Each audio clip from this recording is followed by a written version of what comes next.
Art or Luck by me, John Wilson. Ability versus willingness. So basically, where I started was looking at my ability to invest versus my willingness to invest.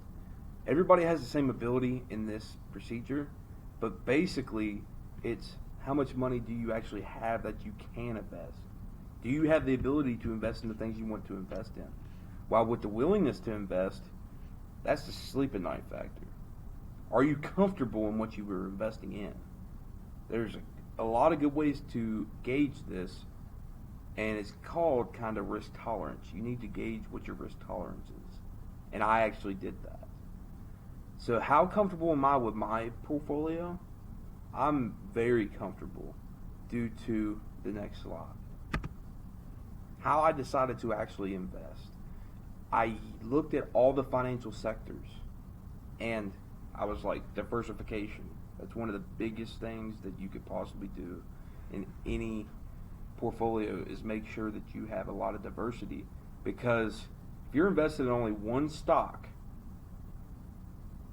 and it just poof, it's basically gone, you've lost your full investment.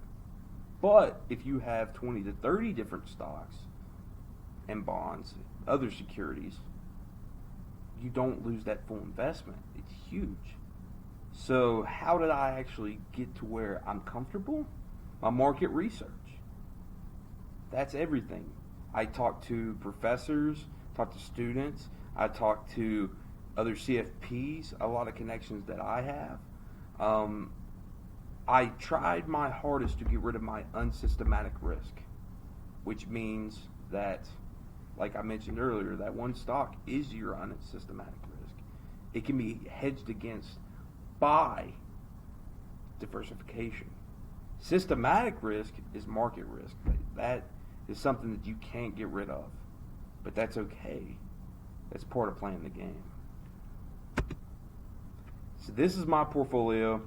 My portfolio is the blue line, and the black line is the S&P 500, which is basically the most praised ETF in the U.S., and I would say probably in the world. And as you can see, the trend is almost identical. They're very close to each other, and I'm actually quite proud of that, because that shows that my portfolio seems to be very well diversified. These are the actual investments in my portfolio, the stocks in my portfolio. And as you can see, even though with certain situations going on in the world right now, I still have some green left, so I'm pretty thankful for that.